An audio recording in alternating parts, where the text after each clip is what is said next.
Hello and welcome to Watch Releases Recap for the week of October 25th until November the 1st. Let's begin with Tag Heuer and their new Carrera chronograph Tourbillon with Senna. Whether you're an F1 fan or not, you have probably heard the name Ayrton Senna. He's a legendary race car driver from Brazil that tragically passed away during one of the Grand Prix. 2024 marks 30th anniversary of his death, and Tag Heuer has partnered up with Senna family to create a special edition watch to honor his memory, and this is the watch that we're going to talk about. It's actually based on a recent release from Tag Heuer, the Extreme Chronograph collection with the Tourbillon complication. It has a skeletonized dial. This new version is very similar except for a few cosmetic details. First of all, the color scheme of this chronograph is inspired by the Brazilian flag. You can definitely see that in the color combination. Secondly, there is Senna written on the bezel with the Senna S, which looks kind of interesting. Other than those cosmetic changes, everything else about the watch is exactly the same. So it comes in a titanium case, 44mm diameter, 15.1mm in case height. This is of course a chronograph with a tourbillon complication, so of course it has to be a bit on the thicker side. The movement powering this watch is the caliber TH20-09, which is based on the Heuer 02 tourbillon complication movement. It's a really good movement, in-house caliber beating at 28,800 vibrations per hour. It has 65 hours of power reserve, and by all accounts, it's a fairly reliable movement. Now, this will be a limited edition watch. It's limited to 500 pieces, and the price of this one is 37,000 Swiss francs. The new Panerai Radiomir Perpetual Calendar GMT, reference PAM 01453. Panerai watches are either love it or hate it. Some people cannot stand these watches and some people absolutely love them. I actually really like Panerai, but not all releases. Sometimes when I recap their releases, I kind of make fun of them because they release some ridiculous watches. Well, this one is not in that camp. This is actually a really cool watch, and I think it offers pretty good value for money. I know, I'm just as surprised as you are. So what this is, it's essentially a perpetual calendar with a GMT complication in the Radiomir case, and the case is made out of 18 karat gold. It's a big watch, of course. It's a Panerai, so it measures 45mm in case diameter. I don't know the exact thickness, it hasn't been stated as of recording of this video, but it's probably going to be a bit on the thicker side, probably around 15mm, something like that, maybe even 16mm. Now, what I really love about this perpetual calendar is the way it's been integrated. On the face of the watch, on the dial, it's very clean. It just gives you the day and the date. That's it. And that's pretty much all the information you really need on a day-to-day basis, right? You probably know what month it is, and you probably know what year it is. But if you do want to know that information in detail, let's say you woke up from a coma for some reason, you can turn the watch and look at the case back. And of course, it has a see-through case back displaying this beautiful movement. And also it gives you the month and the year. Also, it tells you whether it's a leap year or not. I think that's a very innovative way to display a perpetual calendar. Sometimes these watches can get a little complicated, so I think Panerai actually did a really good job. Now, speaking of the movement, this one is powered by the Panerai P.4001, which is an automatic micro rotor movement beating at 28,800 vibrations per hour. It has 55 joules and 72 hours of power reserve. And besides it being a perpetual calendar, this watch also features a GMT complication, which is very useful. So I think this is actually a really cool watch. It comes with 100 meters water resistance, and it will not be a limited edition. It's part of the standard catalog. And I think the price is actually somewhat reasonable, 46,500 USD. Yes, it's expensive, but it's a perpetual calendar with a GMT function in an 18 karat gold case that's 45mm in diameter. There's quite a bit of gold in this watch for under 50 grand. So, well done, Panerai. The new Breitling Avenger black ceramic night mission watches. Similar to Panerai, Breitling watches are not going to be to everyone's taste. They happen to be my taste, especially the Avenger. That's actually the watch that I'm wearing right now, but I'm wearing the 43mm version. That's just a pure diver. So the watches we're going to talk about today are slightly different. They come in different cases. So this is not exactly a new model. It's just an expansion of existing model line.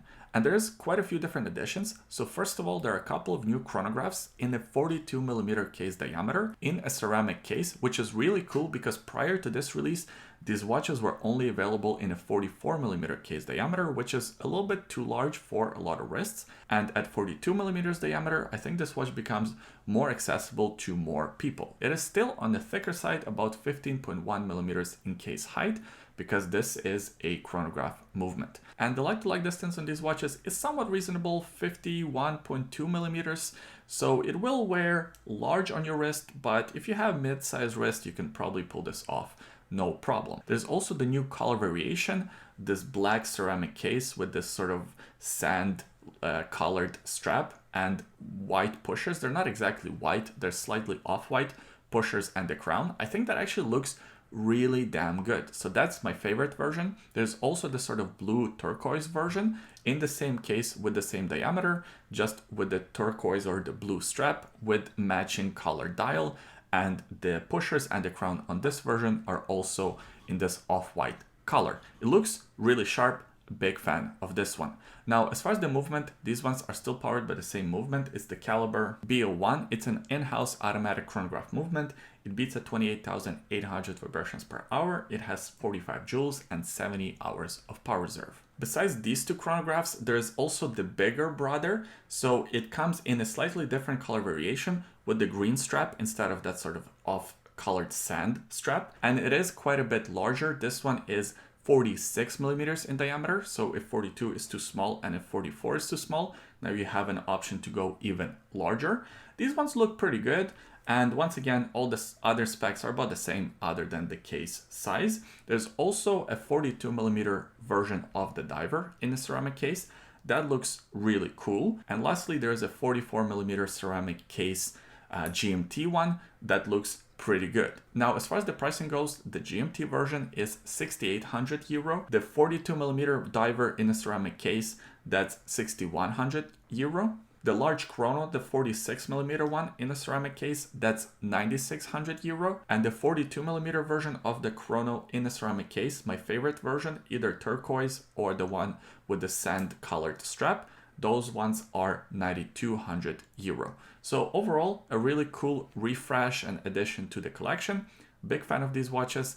I really want to see one in person. The new Tudor Pelagos GMT Zulu time with Marine Nationale collaboration. Since 1950s, Tudor has been partnering up and supplying some watches for militaries all around the world, including the Italian Navy. A couple of years ago, I believe they released this blue FXD with Marine Nationale version of the Pelagos. It was very popular, and ever since they were releasing quite a few of these watches here and there.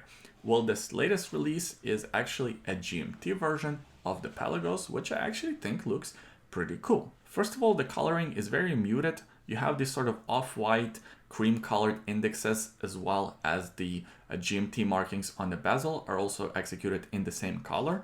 You have a ceramic bezel insert and this pop of orange for the GMT hand. There is a date at the 3 o'clock position, and overall, the design, the aesthetic of this dial is very much Tudor. The case back is a screw-down case back with the engraving of the Marine Nationale logo, and that's actually the only place that you will find that logo, so it doesn't have one on the dial. Now, I mentioned in the past from other brands and other watch releases how I'm not a big fan of these sort of very limited collaborations, like for example when Breitling partnered up with the Navy SEALs and they released the limited collection for Navy SEALs.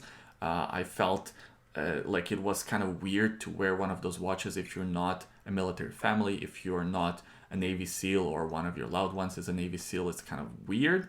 And maybe it's the same thing with this one with Marine Nationale. Should you be wearing one of these watches? But for some reason in my head, this is different. This one is okay for civilians to wear, where the other limited editions, like the one that is partnering up with Navy SEALs, maybe that one is just too specific. Maybe because it's Navy SEALs, it's like the specific branch of the Navy and it's not just the US Navy in general. So maybe that's the difference. I don't know, but that's at least my opinion. Leave your opinions in the comment section below. I'm curious to hear what you think.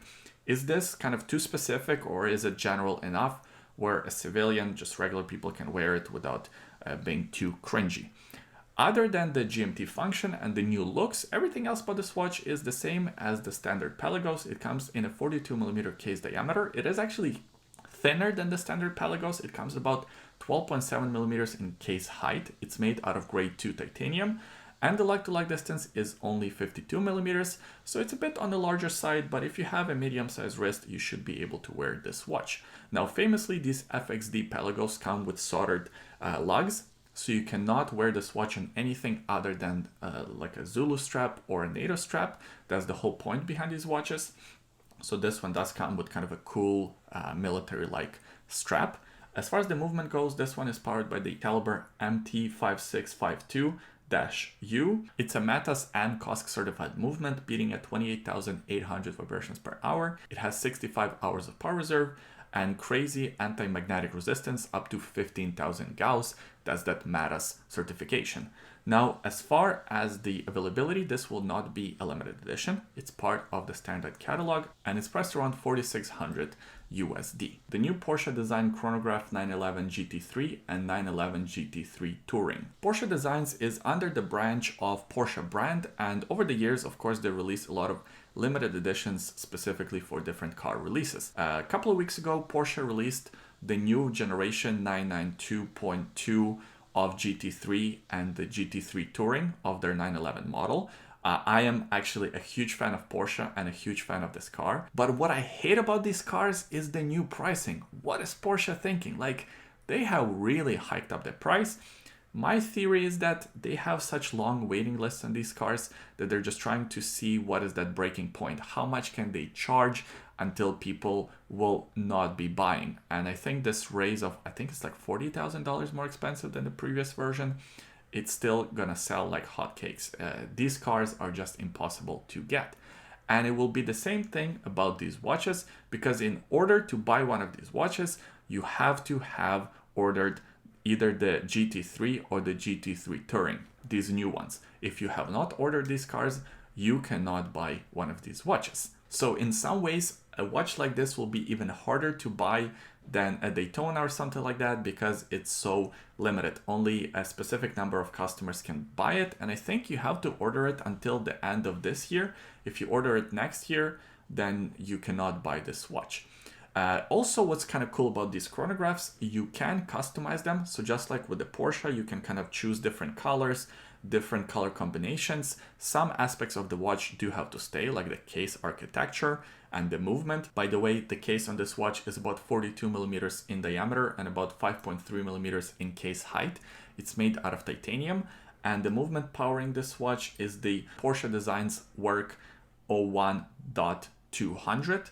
It's a flyback chronograph movement with 28,800 vibrations per hour beat rate and 48 hours of power reserve. And as far as the pricing of this watch, it will start from 10,250 euro and go up from there depending on the customization that you do to the watch. The new Triton Spirotechnique Dive Watch. The original Triton Spirotechnique came out in 1963. It was around the release of Blancpain and the Submariner, and at that time this was actually the most expensive diver watch. This was the choice for a lot of professional divers. It even had a crown at the 12 o'clock position. That was its standout feature, and the idea behind that was that you will not be sort of banging the crown around because it's protected with that sort of swiveling first link. Well, the quartz crisis weren't too kind to this brand, so they went out of business for a bit, and recently they came back and they're releasing more watches.